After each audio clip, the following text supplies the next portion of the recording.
ओम शांति। बाबा के महावाक्य सुनते हैं। बाबा कहते, मीठे बच्चे, और संग तोड़ एक संग जोड़ो। भाई भाई की दृष्टि से देखो तो देह नहीं देखेंगे, दृष्टि पड़े बिगड़ेगी नहीं, वाणी में ताकत रहेगी। प्रसन्न बाप बच्चों का कर्जदार है या बच्चे बाप के? उत्तर, तुम बच्चे तो अधिकारी हो, बाप तुम्हारा कर्जदार है। तुम बच्चे दान देते हो तो तुम्हें 1 का 100 गुना बाप को देना पड़ता है। ईश्वर अर्थ तुम जो देते हो दूसरे जन्म में उसका रिटर्न मिलता है। तुम चावल मुट्ठी देकर विश्व का मालिक बनते तो तुम्हें कितना फराग दिल होना चाहिए। मैंने बाबा को दिया, यह ख्याल भी कभी नहीं आना चाहिए। ओम शांति। म्यूजियम प्रदर्शनी में समझाना है कि यह है पुरुषोत्तम संगम युग। समझदार तो सिर्फ तुम ही हो, तो सबको कितना समझाना पड़ता है कि यह पुरुषोत्तम संगम युग है।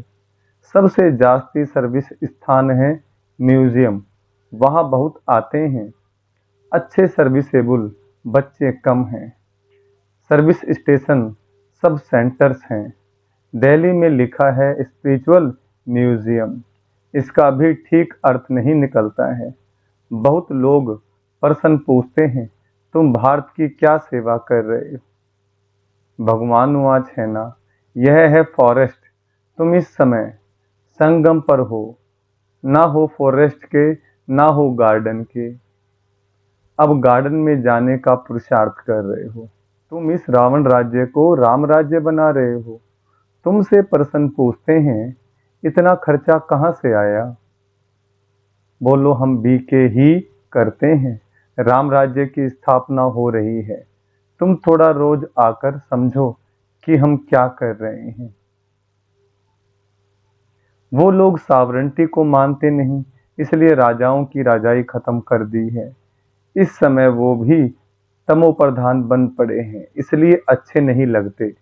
उन्हों का भी ड्रामा अनुसार दोष नहीं। जो कुछ ड्रामा में होता है वह हम पाठ बजाते हैं। कलप कलप बाप द्वारा स्थापना का यह पाठ चलता है। खर्चा भी तुम बच्चे ही करते हो। अपने लिए श्रीमत पर अपना खर्चा कर अपने लिए सतयुगी राजधानी बना रहे हो, और किसको पता भी नहीं है तुम्हारा नाम मशहूर है, अननोन वॉरियर्स। वास्तव में उस सेना में अननोन वॉरियर्स कोई होते नहीं हैं। सिपाही लोगों का रजिस्टर रहता है। ऐसा हो न सके जिसका नाम नंबर रजिस्टर में ना हो। वास्तव में अननोन वॉरियर्स तुम हो। तुम्हारा कोई रजिस्टर में नाम नहीं, तुमको कोई हथियार पवार नहीं, इसमें जिस्मानी हिंसा तो है नहीं। योग बल से तुम विश्व पर जीत पाते हो। ईश्वर सर्वशक्तिमान है ना, याद से तुम शक्ति ले रहे हो। सतो प्रधान बनने के लिए तुम बाप से योग लगा रहे हो। तुम सतो प्रधान बने तो राज्य भी सतो प्रधान चाहिए, सो तुम श्रीमत पर स्थापन करते हो। इनकॉग्निटो उनको कहा जाता है जो हैं परंतु देखने में ना आए। तुम शिव बाबा को भी इन आंखों से देख नहीं सकते। तुम भी गुप्त, तो शक्ति भी तुम गुप्त ले रहे हो। बाबा भी गुप्त है और हम भी गुप्त हैं। बाबा से शक्तियां भी हम गुप्त ले रहे हैं। तुम समझते हो हम पति से पावन बन रहे हैं, और पावन में ही शक्ति होती है। तुम सतयुग में सब पावन होंगे। उनके ही 84 जन्मों की कहानी बाप बतलाते हैं। तुम बाप से शक्ति ले पवित्र बन, फिर पवित्र दुनिया में राज्य भाग्य करेंगे। बाहुबली से कभी कोई विश्व पर जीत पा न सके। बाहुबल से कभी कोई विश्व पर जीत पा न सके, यह योग बल की बात। वो लड़ते हैं, राज्य तुम्हारे हाथ में आना है। बाप सर्वशक्तिमान है तो उनसे शक्ति मिलनी चाहिए। तुम बाप को और रचना के आदि मध्य अंत को भी जानते हो। तुम जानते हो हम ही सुदर्शन चक्रधारी हैं। यह सबको स्मृति नहीं रहती है।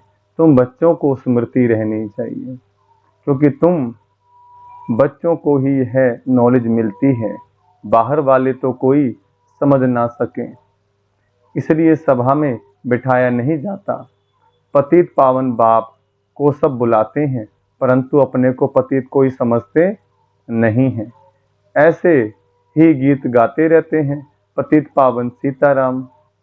तुम सब हो ब्राइड्स, बाप है ब्राइड ग्रूम, वो आते ही हैं सर्व की सदगति करने।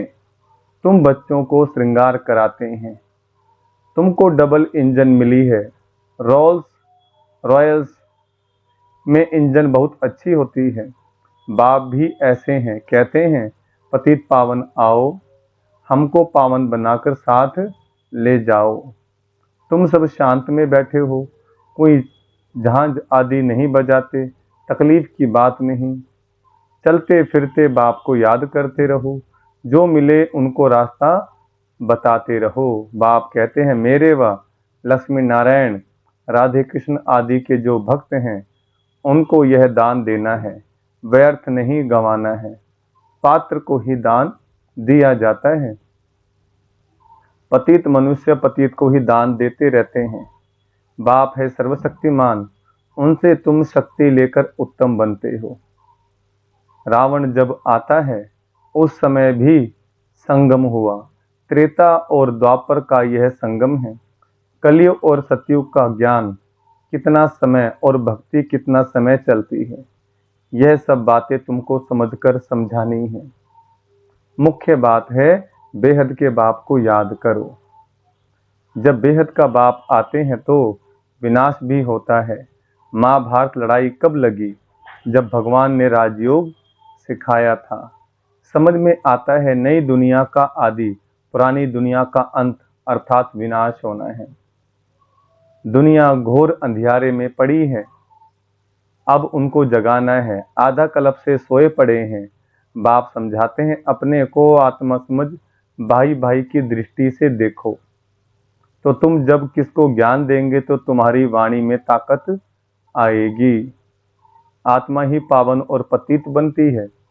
आत्मा पावन बने तब शरीर भी पावन मिले। अभी तो मिल न सके। पावन सभी को बनना है, कोई योग बल से, कोई सजाओं से। मेहनत है, याद की यात्रा की। बाबा प्रैक्टिस भी कराते रहते हैं। कहाँ भी जाओ तो बाबा की याद में जाओ। जैसे पादरी लोग शांति में क्राइस्ट की याद में जाते हैं और क्राइस्ट को याद करते हैं। भारतवासी तो अनेकों को याद करते हैं। बाप कहते हैं एक के सिवाय और किसी को याद ना करो। बेहद के बाप से हम मुक्ति और जीवन मुक्ति के हकदार बनते हैं। सेकंड में जीवन मुक्ति मिलती है। सतयुग में सब जीवन मुक्ति में थे, कलयुग में सब जीवन बंध में है। यह किसको भी पता नहीं है। यह सब बातें बाप बच्चों को समझाते हैं। बच्चे फिर बाप का शो करते हैं, सब तरफ चक्कर लगाते हैं। तुम्हारा फर्ज है मनुष्य मात्र को यह पैगाम देना कि यह पुरुषोत्तम संगम युग है। बेहद का बाप बेहद का वर्षा देने आया है।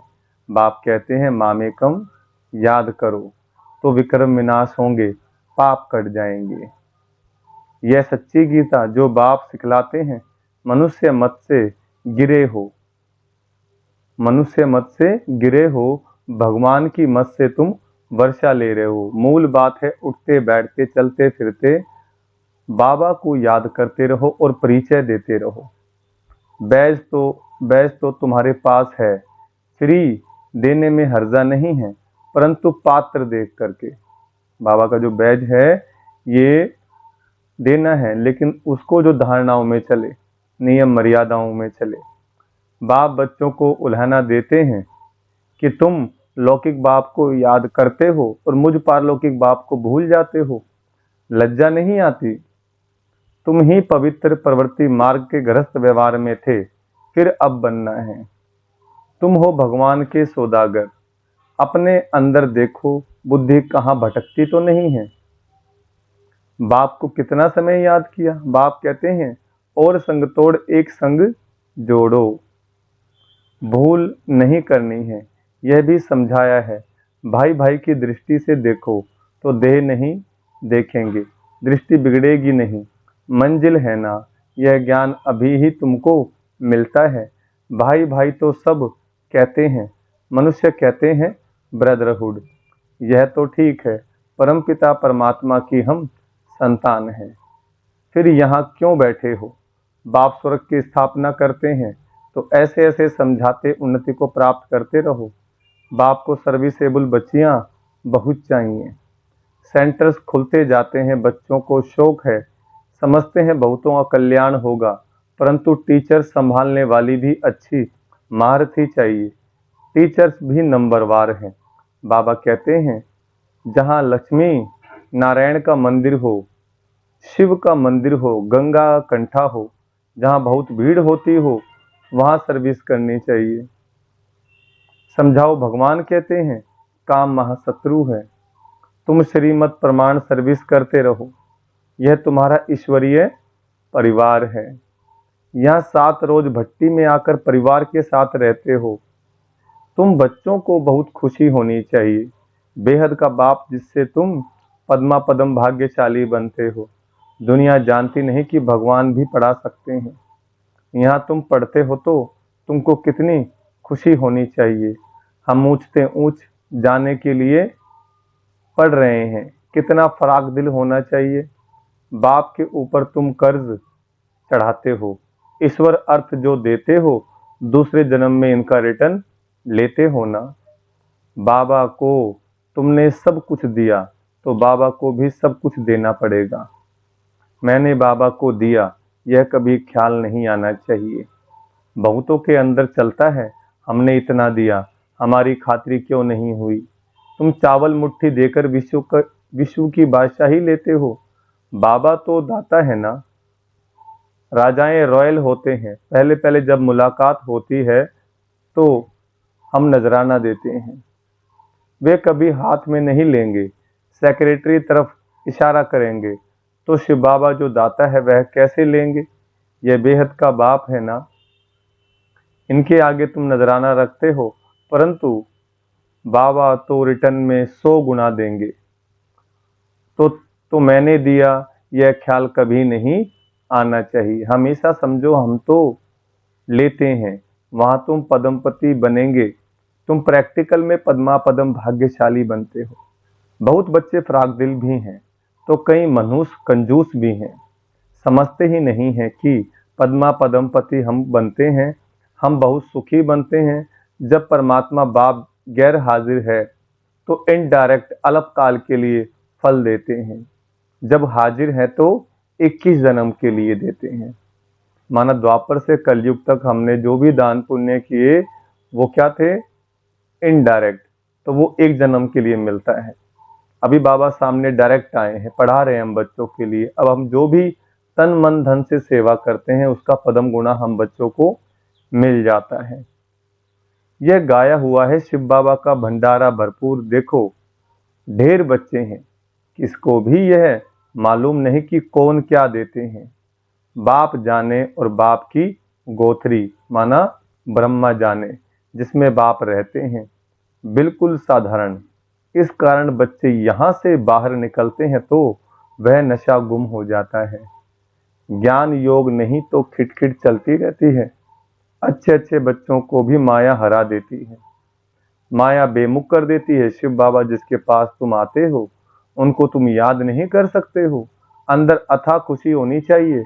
वह दिन आया आज जिसके लिए कहते थे आप आएंगे तो हम आपके बनेंगे। भगवान आकर एडॉप्ट करते हैं तो कितना खुश नसीब कहेंगे, कितना खुशी में रहना चाहिए। परंतु माया खुशी गंवा देती है।